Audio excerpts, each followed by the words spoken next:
Here's something that sounds impossible but is absolutely true. A 95-degree day can kill you faster than a 110-degree day.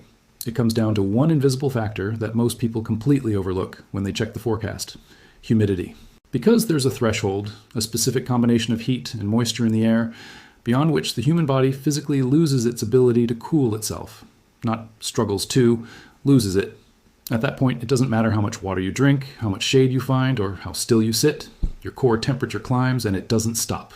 And in the coming weeks, as this record heat wave spreads across the country, forecasters are warning that the air is going to fill with dangerous, oppressive humidity across huge regions, the kind that pushes the feels like temperature to 125 degrees and shuts down your body's natural defenses. This is the part of the heat crisis that scientists find genuinely alarming, and it's the part almost nobody talks about. So today, we're going to break down the science of the heat you can't sweat off, what it is, why it's so deadly, where it's headed in the coming weeks, and how to protect yourself from it. No exaggeration, no doom for its own sake, just the real physiology and the real forecast, because understanding this could genuinely save your life or someone else's. But before we dive in, do me one quick favor, because it genuinely helps this channel. Drop a comment right now and tell me where you're watching from and how humid it gets where you live in the summer. Because, as you'll see, the humidity is the hidden half of this danger, and I'm curious how muggy it gets in your part of the world. And if you want to actually understand the forces that make extreme heat so deadly instead of just seeing the scary numbers, hit that subscribe button. It's free, it takes 1 second, and it keeps you informed and safer. A thumbs up helps push this out to more people who need to understand it. All right, let's get into it. Let's start with the most important thing to understand. The foundation of this entire story, how your body actually keeps you cool. Your body is constantly generating heat just by being alive. And to survive, it has to shed that heat and hold your core temperature steady, right around 98.6 degrees. Its single most powerful tool for doing that is sweating. When you sweat, your skin gets coated in moisture. And as that moisture evaporates into the air, it carries heat away with it, cooling you down. This is called evaporative cooling, and it's remarkably effective. It's the reason you can survive in a hot, dry desert that's well over 100 degrees. Your sweat evaporates quickly off your skin, and that constant evaporation keeps pulling heat out of your body. In dry heat, your built-in cooling system works beautifully. But here's the catch, and it's the whole key to the story. Evaporation only works if the air can actually absorb more moisture. And when the air is already thick and saturated with water vapor, in other words, when it's humid, the air simply can't take much more. Your sweat stops evaporating. It just sits on your skin, dripping, doing nothing to cool you. Your body's most important cooling mechanism gets switched off, right when you need it most.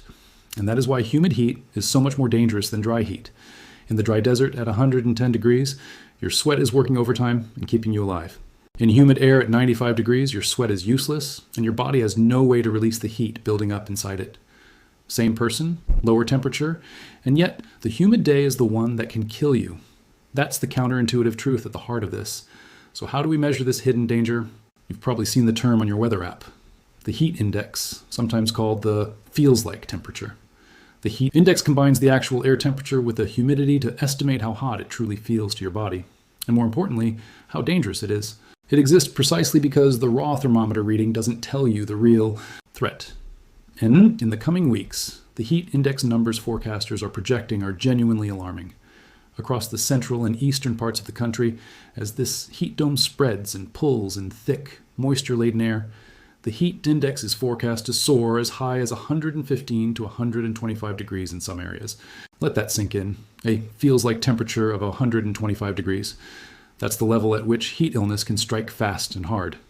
And here's where the forecast gets especially sneaky and dangerous. Across the south, the southern plains, down into Florida, and into the humid Midwest, the actual air temperature may not even reach the 100-degree mark. On paper, a day like that might not sound catastrophic, but forecasters are warning that the humidity will make it feel just as dangerous, if not more so. The key measurement here is the dew point, which tells you how much moisture is actually in the air, and dew points across these regions are forecast to climb well into the 70s. A dew point in the 70s means the air is absolutely soaked with moisture, tropical and oppressive. And at those dew points, your sweat can barely evaporate at all.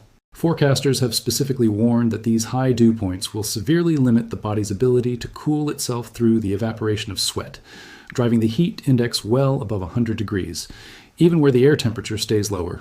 So the danger isn't just in the places hitting 115 on the thermometer. It's also in the humid zones, where the number looks deceptively modest, but the air has quietly disabled your ability to cool down. Now let's go one level deeper into the concept that truly alarms climate and health scientists, something called the wet bulb temperature. This is a more precise scientific measure of heat and humidity stress, and it gets its name from an old-fashioned but brilliant method. You take a thermometer, wrap its bulb in a wet cloth, and let the water evaporate. The cooling from that evaporation drops the reading, and how far it drops tells you how much evaporative cooling is possible in that air. On a dry day, the wet bulb reading is much lower than the air temperature because lots of evaporation can happen. On a humid day, the wet bulb reading stays high because little evaporation is possible. In essence, the wet bulb temperature simulates exactly what your sweating body is up against. It's the single best measure of whether your body can survive the heat. And here's the truly sobering part. Scientists have long identified a theoretical limit, a wet bulb temperature of about 95 degrees Fahrenheit or 35 degrees Celsius, beyond which the human body cannot cool itself at all, no matter what. At that wet bulb temperature, even a perfectly healthy young person, sitting completely still in the shade, with unlimited water and no physical exertion whatsoever, cannot survive prolonged exposure. Their core temperature will rise inexorably toward fatal levels over a matter of hours. There is no adaptation, no toughing it out, no amount of hydration that changes it, because the fundamental physics of cooling has failed. That's the hard ceiling on human heat survival, and it's a genuinely frightening concept once you understand it. Let me describe what actually happens inside the body when it can't cool, because it makes the danger real. As your core temperature begins to climb past its normal set point, your heart races, pumping blood toward the skin in a desperate attempt to release heat that has nowhere to go. You lose fluids and salts through the sweat that isn't even cooling you, thickening your blood and straining your circulation further. As the internal temperature keeps rising, you move from heat exhaustion, the weakness, dizziness, nausea, and heavy sweating that are your body's early alarms, toward heat stroke, the point at which the body's temperature regulation collapses entirely. In heat stroke, the core temperature can soar dangerously high, and at those temperatures, proteins in the body begin to break down and organs start to fail. The brain, the kidneys, the heart. Confusion sets in, then loss of consciousness, and without rapid cooling and medical care, it can be fatal within a shockingly short time. This is the grim endpoint that humid heat drives people toward faster than dry heat, because it removes the body's primary escape valve. Understanding this cascade is exactly why just push through it is such dangerous advice in humid conditions. By the time the worst symptoms appear, the situation is already an emergency. Now, I want to be completely honest and precise here, because this is exactly where sensational coverage tends to distort things, and I refuse to do that. That absolute 35-degree wet bulb limit is still rarely reached anywhere on Earth. It's been touched only briefly in a few of the most extreme humid hotspots on the planet, like parts of the Persian Gulf and South Asia. The United States, in most places and most of the time, does not hit that ultimate theoretical limit. So I'm not telling you that people are about to drop dead in the streets of the Midwest from crossing that exact line. That's not the accurate picture. But, and this is the crucial part, recent research has found something important. The real-world danger threshold is actually significantly lower than that theoretical maximum. Studies measuring actual human bodies in heat chambers have found that for many people, especially the elderly and those with health conditions, the body starts to lose the cooling battle at wet bulb temperatures well below that ultimate 95-degree ceiling. In some cases, in the low 30s Celsius, meaning conditions that are far more common. In other words, you don't have to reach the absolute theoretical limit to be in mortal danger. Conditions that fall short of it can still be deadly, particularly for vulnerable people. And those are exactly the kinds of dangerous humid heat conditions that this heat dome is forecast to bring to parts of the country in the coming weeks. This research is relatively recent and genuinely changed how scientists think about the threat. For years, that 35-degree wet bulb figure was treated as the key number, the point of no return. But when researchers actually put young, healthy volunteers into controlled heat and humidity chambers and carefully monitored their core temperatures, they discovered the human body starts to lose the battle at meaningfully lower levels than the old theoretical limit assumed. And that was in fit young adults under ideal conditions. For older adults, for people on certain medications, for those with chronic illnesses, the tipping point is lower still. The takeaway from that work is important and a little unsettling. The true danger zone for humid heat is wider and more common than scientists once believed, which means more places and more days qualify as genuinely hazardous than the old assumption suggested. It's one more reason the experts are paying such close attention to humid heat. Events like this one, the goalposts for dangerous, have moved closer to conditions that ordinary summers can now produce. And that's the deeper reason scientists are alarmed. Not that the U.S. is about to hit the ultimate survivability limit next Tuesday, but that dangerous humid heat conditions, The kind that push the human body toward its limits are becoming more frequent and more intense. Every summer that brings more of these oppressive, high dew point heat events raises the odds that vulnerable people are exposed to conditions their bodies simply can't handle. And on a warming planet, the overall trend is toward more of exactly this kind of dangerous, muggy, sweat-defeating heat, and toward more places around the world, flirting with those survivability thresholds. This particular heat wave, with its widespread oppressive humidity, is a real-world example of the phenomenon that has scientists watching wet bulb temperatures more closely than ever before. So let me bring this back to the concrete forecast for the coming weeks, so you know where the humid danger is headed. As this heat dome expands and shifts, it's pulling tropical, moisture-rich air into the central and eastern United States. The forecasters describe it plainly. The dome is bringing not just dangerous heat, but oppressive humidity. The zones to watch most closely for that sweat-defeating humidity are the southern plains, the Gulf Coast states, the southeast including Florida, and up into the Mississippi and Ohio valleys and the humid Midwest. These are the regions where the dew points climb into the 70s and the heat index rockets toward and past 115 degrees. And because humid air also holds its heat overnight, these same regions often see the nighttime temperatures stay stubbornly high, in the 70s or even near 80 in cities, which robs people of the overnight recovery their bodies desperately need. So in the humid zones, you get a double blow, no evaporative cooling during the day and no relief at night. That combination is the true danger profile of this event. Let me make the dry versus humid contrast crystal clear one more time, because it's the single most important takeaway. Out west, in the deserts, you'll see the biggest, scariest thermometer numbers, 115, 120 degrees. That heat is absolutely dangerous and deserves total respect. But because that air is dry, sweat still evaporates and provides some cooling. Meanwhile, in the humid east and south, the thermometer might only read in the 90s. But with the air saturated in moisture, your body's cooling system is far more compromised. So don't judge the danger by the temperature alone, and don't assume the humid regions are getting off easy just because their numbers look lower. In terms of raw threat to the human body, a 97-degree day with a dew point in the mid-70s can be every bit as dangerous as a scorcher out west. Sometimes more so because people underestimate it. History has proven this in tragic fashion. Consider one of the deadliest weather disasters in modern American history, a heat wave that struck Chicago in the summer of 1995. Over the course of just a few days, that event killed hundreds of people. A devastating toll for a single city, and a huge part of what made it so lethal was exactly what we're talking about. It wasn't just hot, it was brutally humid, with dew points soaring and nighttime temperatures refusing to drop. The humidity shut down people's ability to cool themselves, and the warm nights gave their bodies no chance to recover. Many of the victims were elderly people living alone in apartments without air conditioning, in a dense urban environment that trapped the heat. That disaster became a landmark case study in how deadly humid, stagnant heat can be, and how the danger concentrates among the vulnerable and the isolated. It's a sobering reminder that the kind of oppressive, humid heat forecast for parts of the country in the coming weeks is not a mere discomfort. Under the wrong circumstances, it's a mass casualty threat, and it has been before.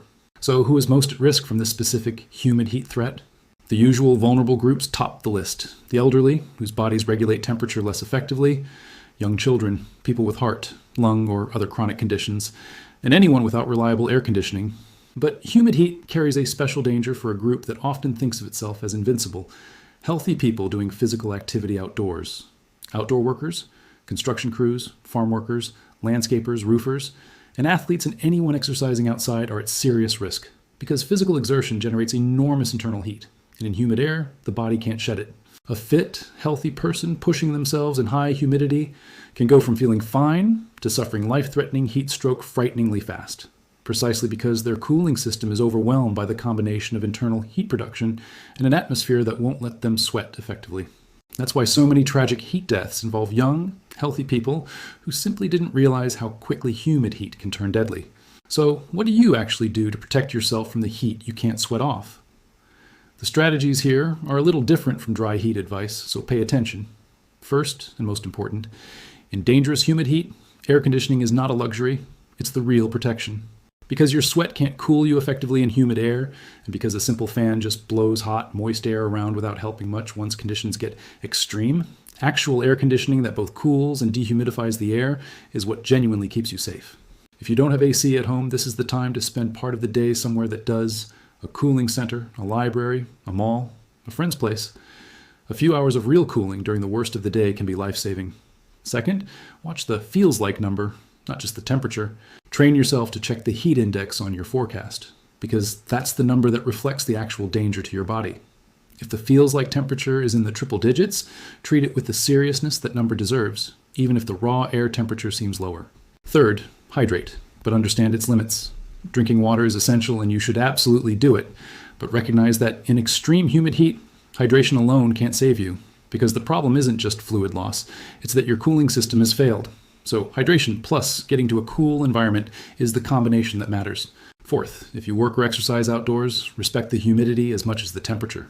Shift strenuous activity to the coolest parts of the day. Take frequent breaks in the shade or AC, and know the warning signs of heat illness: heavy sweating, cramps, dizziness, nausea, headache, and the emergency signs of heat stroke like confusion, hot dry skin, or collapse, which require immediate emergency help. In humid heat, don't try to push through. Your body has fewer defenses than it does in dry heat. And fifth, check on the vulnerable people around you, because in humid heat, the elderly and those without cooling are in genuine danger, and a simple check-in can save a life. Here's the honest bottom line. What has scientists alarmed about this record heat isn't only how high the thermometer climbs, it's the invisible danger riding alongside it, the humidity. Because there is a real physical limit to how much heat and humidity the human body can survive, a threshold beyond which sweating fails and cooling becomes impossible. The US rarely reaches the ultimate theoretical limit, and I won't pretend otherwise, but the coming weeks are forecast to bring dangerous, oppressive humidity across the central and eastern parts of the country, pushing feels-like temperatures toward 125 degrees and driving conditions toward the levels where the human body starts to lose its ability to cope, especially for the vulnerable. That's the heat you can't sweat off, and it's why a 95-degree day in soupy air can be deadlier than a scorching, dry afternoon in the desert. Understanding it, watching the feels-like number, respecting the humidity, and getting to real cooling is how you stay safe. Because this is the hidden half of the heat, and it's the half that catches people off guard. I'm going to keep tracking this heat event and the humidity that makes it so dangerous, where the oppressive dew points spread, how high the feels-like numbers climb, and what the science tells us about the risk. If you want to actually understand these threats, instead of just enduring them, subscribe right now so you don't miss an update. Because knowing why humid heat is so deadly is exactly the kind of understanding that keeps people safe. Hit that like button to help this reach more people who need to hear it. And drop a comment. Where are you watching from, and how brutal does the humidity get where you live? Tell me. I read every single one, and I'll see you in the next one. Stay cool, watch that feels like number, and take care of yourselves and each other out there.